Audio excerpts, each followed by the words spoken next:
Okay, real question. If you aren't a brainwashed person and you happen to be sitting in a church congregation and the pastor says to lock the church doors, what would be the very first thing that came to your mind? Mine was the movie Carrie. Remember the movie Carrie? When Carrie shut all the gym doors and then she just started doing, and I know that some people might say that's demonic, but that's what came to mind. We have to talk about Marvin Sapp today.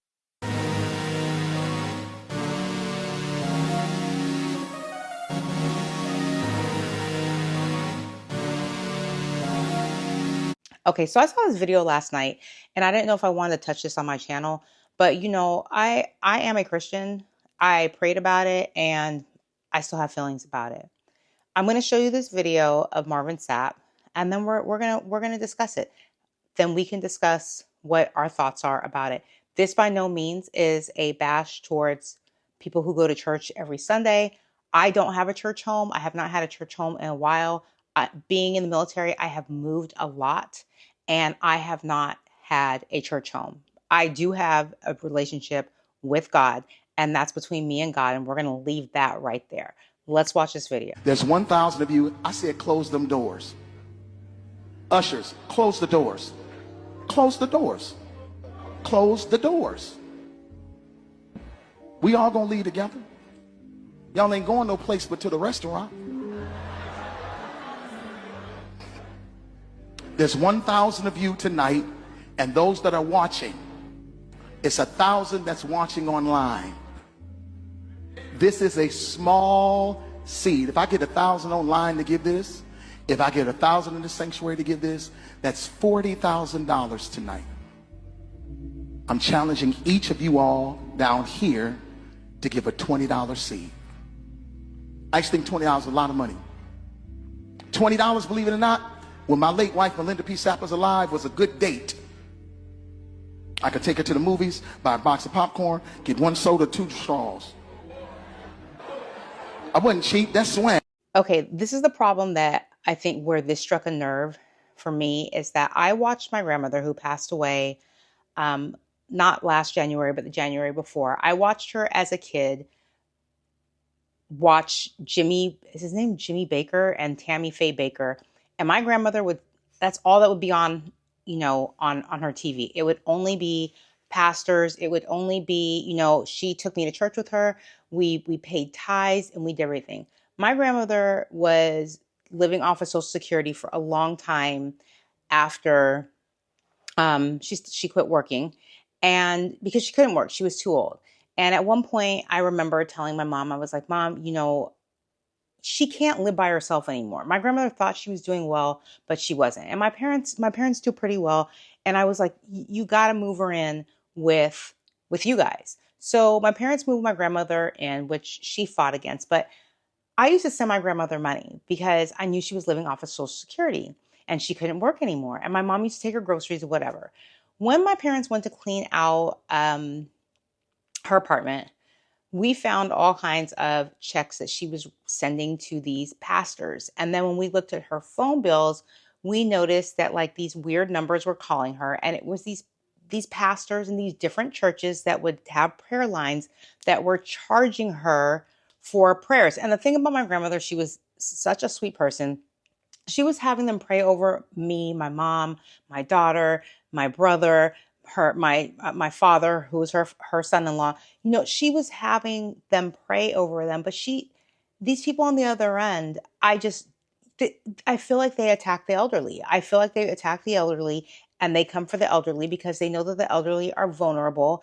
I remember being a kid and seeing on one of like the Inquirer newspapers. If you might be too young for this, if you're my age, you remember the Inquirer. I don't even know if they still make it.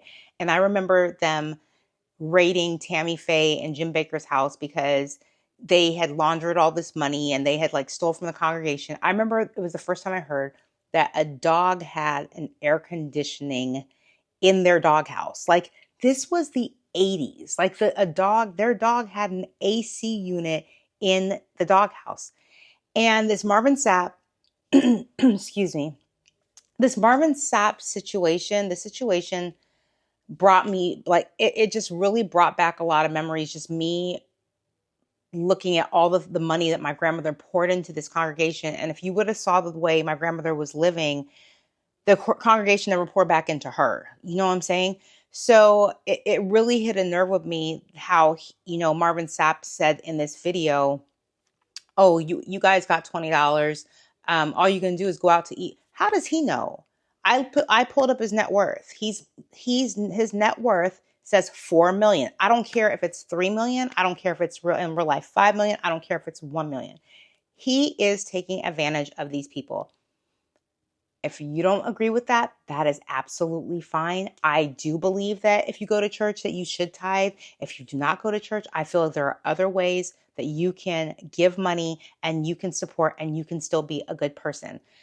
We don't have to agree on that at all. I don't knock anyone that has a church home and you feel comfortable. I wish I had a church home that I went to and I felt comfortable, but I really don't like being around a lot of people. If I can listen to my devotionals on my phone or watch church on YouTube or watch church on TV, I prefer to do that than go in an actual building because I'm just not comfortable. And that's just, I don't know, maybe one day I'll discuss why I'm not comfortable on this channel, but today's not that day. Today's not that day.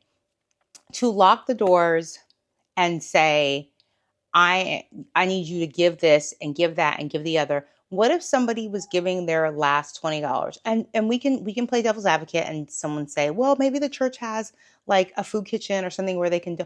No, you don't know these people's situations. And it was very insensitive for you to say that all they were going to do is go out to eat. A lot of these pastors have, because they get so big, and it's not their fault that they get so big, but they get so big, they don't even know who is sitting in their congregation. And the little old woman, my grandmother, who passed away over a year ago, used to be that woman. And if it was her last $20, my grandmother would have given her last $20 and would have said, you know what, God's going to give it back to me one way or another. And cleaning out her place, we were just amazed. Like I had to take over her phone and tell these people to stop calling her. And she was upset with me. She was upset with me because she was just like, no, I need to talk to them so they can pray for you. And I'm like, but by this time she had had dementia.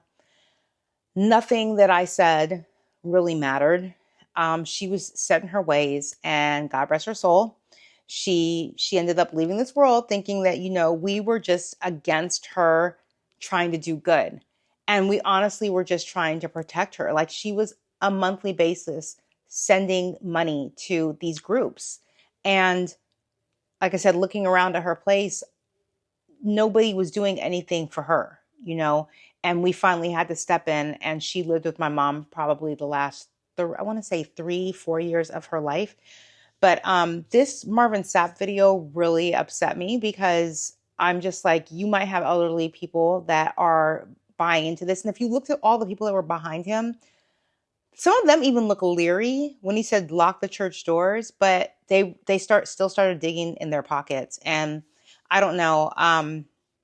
I don't really know how to feel about this or that video, but it really struck a nerve with me because, like I said, these pastors have no idea what people in their congregation are going through. And I hope that no one else gets scammed like my grandmother. And Marvin Sapp, you should be, which you'd never see this, but you should be freaking ashamed of yourself.